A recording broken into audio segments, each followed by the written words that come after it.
Fusion World community, welcome back to another video with Kyle Chris, and today we're going to be going over the last color in the state of the meta, at least currently, until we get the full reveal for these black leaders, which is going to be yellow.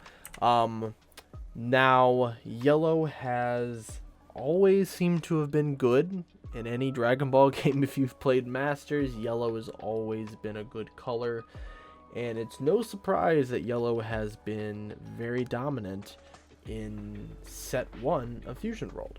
When set 2 came out, definitely took a little bit of a backseat, as most colors did. However, with this new in-between format, yellow has definitely taken advantage of the lack of red, and has kind of excelled and, put itself back on top of being one of the most dominant colors in the game. Now, we will be going over all 4 of the leaders as we see on screen, as always in these videos, and break them down briefly. We'll have more in-depth for each leader when the new set drops. At least when all of the cards drop, then we can actually have more of a breakdown of each complete deck going into set 3. But right now, just kind of an overview of kind of where we are currently in the meta.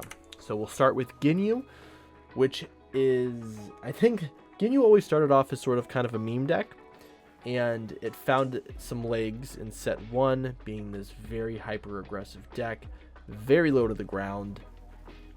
I believe in the red video, I did compare U7 somewhat to Ginu. Slightly different effects. Obviously, there are going to be some differences. Especially with the effects from red different, being compared to yellow, and how, those effects are always going to be different. But yellow did find itself, I feel, yellow Ginu found itself being one of those very hyper aggressive decks, and you had to really roll high for it to, work the way that you wanted it to. And Ginu didn't receive, to my knowledge, a lot of real support in the new set. I mean, a lot of stuff really isn't geared towards Ginu, so you're not playing a lot of new stuff, but the deck can still run off of what it had already and just continue pushing and swinging tons of these 1-drop and 2-drop cards, and being able to capitalize off of them. Obviously, we have 2 very powerful extra cards that are put into the Ginu deck. We have Bonds, and then now you see the power of the Ginu Force. Both of these cards being able to just swing huge numbers, and then also being able to draw 2 cards for 1 card is pretty powerful. Do we see Ginu being a meta-defining deck? Absolutely not, but this is a deck you at least want to know how to play against, especially with the deck counts being still so small. I mean, the amount of decks that we're going to have for different leader types, even with set 3, is still very small considered, compared to like Masters, right? So you just need to know kind of how to play against each deck, and you probably still can between that, playing, playtesting with people, and also being able to play on the digital client. You should get a good amount of playtesting in against, these random rogue decks like Ginu Force. Which takes us to Cooler, which is, I would consider, another rogue deck. Cooler did do pretty well for kind of the middle port of the format in set 1. Did very well into green. I was able to push green very, very heavily. I think now, if we are transitioning back into a more yellow dominated format, and I say yellow dominating, obviously green has won the first event anyways, but yellow has a lot of Frieza. A lot of Frieza. I think it was just Frieza, but there was a lot of Frieza. Cooler is not going to be as strong. Is Cooler a bad deck? No. But Cooler, again, just did not receive a lot of support, because you really need, to capitalize on those Frieza clan cards, which you didn't really get too many that were, as powerful as, the 4-drop full power Frieza, being a 40k that you can restand twice, or I should say can attack twice by restanding it, or the 4-drop Cooler, which now just works much better in, things like Frieza. So it's kind of interesting how this leader has not really been able to adapt, just because there was not enough card pool advantage, and Frieza just kind of does everything just better because it's just more generic. So However, I do think Cooler might see, hopefully a resurgence. We haven't seen any yellow that kind of seems to work with Frieza Clan yet, but who knows? Maybe we'll get like a very powerful, underrated rare that works only with Cooler or something. I'm sure we'll get something in the set that will work towards Cooler, hopefully. And then if not, it'll just kind of be on the back burner, and people will play, Frieza and in other decks. Which brings us to the next yellow deck, which is going to be Vegeta. Vegeta is, just unfortunately, it's a step down from Frieza.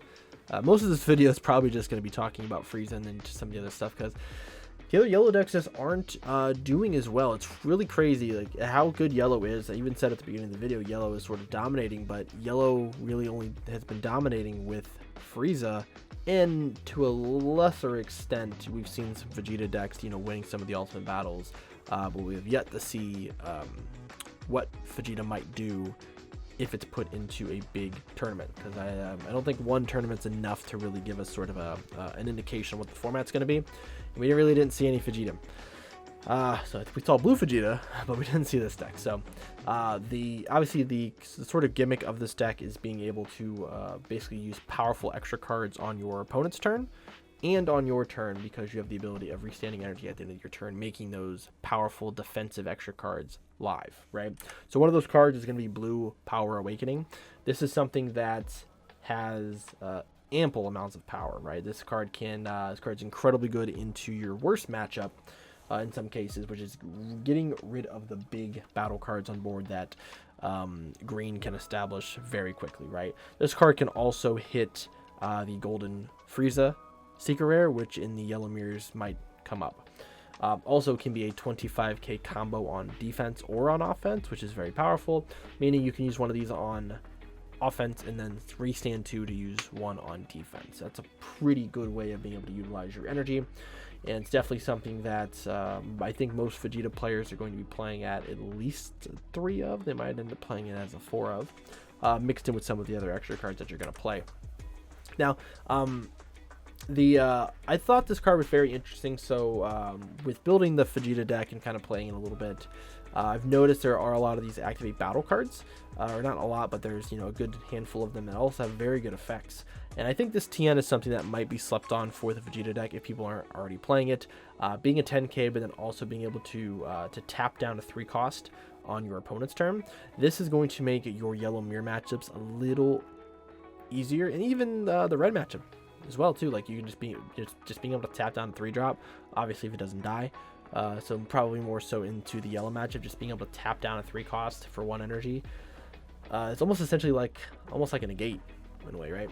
So I think this TN card should be utilized in some cases. It's also a 10k, which it's very difficult to hit that this would be a bad card. The other 2 extra cards I was talking about, though, for Vegeta, we have Time Rewound and Death Ball. Both of these are, used in different categories. I think Death Ball might make a comeback as being a 3 of or a 4 of if it wasn't already being played in the Vegeta decks.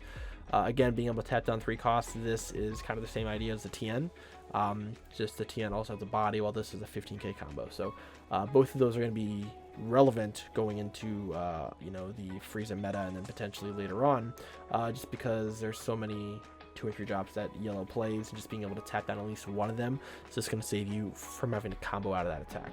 And then also time rewound, a defensive only card, but this allows you to give something 20k and then restand that particular card. So like with Cooler Blocker, right, you can use Cooler Blocker, use its effects, tap 1, give it 20k, restand it, use it as a blocker again.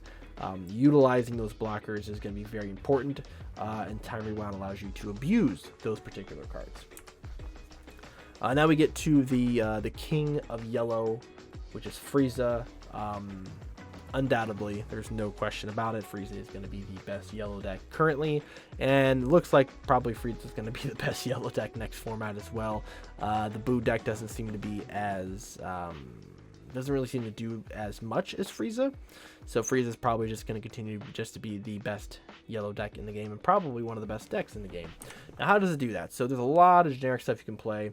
First thing is going to be the aggressive part of the deck, which is going to be the Raccoon Ginu combo, as you already know. Being able to play out the Ginu, restanding 2 energy, potentially taking a life, and then having that 2 energy either open for defense or being able to attack more is incredible. This combination makes this deck very hyper aggro, and you can shift very quickly into being that aggressiveness when you see a window of opportunity. You have your cantrip combo, which the Ginu and Bulma sort of fulfill.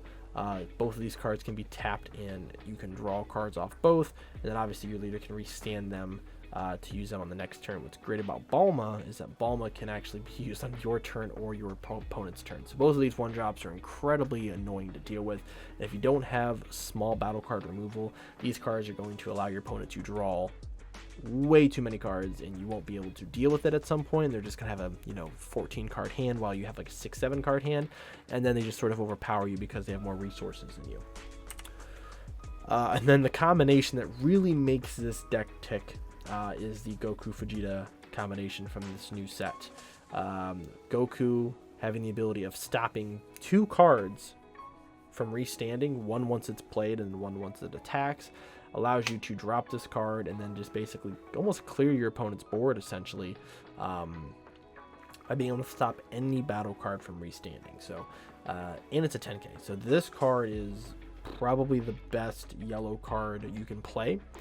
And the 4 energy slot is not really, it's kind of a weak area for yellow. They don't really have too many great 4-drop cards, but this is going to be the one that mostly every yellow deck should be playing as the 4 of. And that also includes Vegeta as well. All of your battle cards that are in rest mode cannot be KO'd by your opponent's skills, meaning the yellow matchup and the green matchup have very difficult times removing these cards because most of their effects are KOs. Blue and red don't have as much issue with it, but green and yellow, which are kind of 1A and 1B right now, at least for the first tournament, from what we can see, both of those colors are definitely going to struggle with this. This also allows you to take a life and play a 1-drop, which you can play one of the 1-drops I just showed, both of which are cantrips. So you can kind of play a cantrip for free and then play it and then draw a card, and it gets very, very crazy what these 2 cards can do. Now some tech, and these can actually work in any of the decks that you have in the game currently, but most of these will probably benefit more for being played in something like Frieza, but you can play them all in anything. So Android 18 and Gohan both have on play effects, where Android 18 will tap a battle card when it attacks and on play, while Gohan will lock a card down for a turn. So kind of the Goku does almost a mixture of these 2 effects, even though it doesn't tap something, but it chooses 2 cards, right? And then you have the Frieza. When this card switches to active mode by his skill, you choose one of your opponent's battle cards in rest mode 4 or less, and it can't restand. So again, you're able to swing at this 20k, and then restand it off of your Frieza effect, and now you can lock a card down. And this is only on your turn, meaning you can't use this particular effect in Vegeta unless you're using something to restand it on your turn, which there's not too many cards that do that. It's more so on your opponent's turn. So Frieza is probably going to be a card you're going to see in mainly the Frieza decks, but technically it is a card that you can play in any of the decks. And then we'll end the video with, of course, the secret rare. This is kind of no surprise. If you're playing Frieza or Vegeta, you're probably going to be teching this guy in as at least a 1 of, might be a 2 of, depending on what the format kind of looks like, KOing anything and then stopping 5 or more battle cards from being played in active mode. Again, this kind of just stops green for a turn, which is sometimes enough to kill the green player, as well as some of the bigger red cards as well. And it's a 40k, which is really annoying to deal with. I think you will see more and more of this card being utilized as yellow sort of adapts. And while yellow is able to play this really aggressive paced game, you can also just turn that switch and then you can go into more of a control style later on, which again, this card is just going to, you're going to benefit from playing this card a lot in those late game. So here, that is the video for me today, guys. Which of these decks would you consider your favorite? I'm sure everyone's going to say that Frieza is going to be the best, but what do you guys think is, your favorite to play currently? Just because you don't need to play the best deck in the game to have fun. So if you do really enjoy some of these other decks, let me know down below. If you guys have any interesting lists that you guys also want to share, let me know down below in the comments. Hopefully set 3 gives us a little bit of a change in the yellow meta and what people are going to be playing in yellow. I would love to see Vegeta personally, I think Vegeta is probably my favorite yellow deck. I would love it for this deck to just receive more support, so that way we see more Vegeta being played rather than Frieza. So I don't think it's going to happen, but you never know. We've maybe seen maybe 20% of the cards that are going to be revealed in the set, so we'll just have to wait. But that does it for me today, guys. Of course, if you guys did like the video, make sure you guys like and subscribe. I do appreciate all of the support as we get back into content creating, and I hope you guys have a good rest of your day, and I'll see you guys in the next one.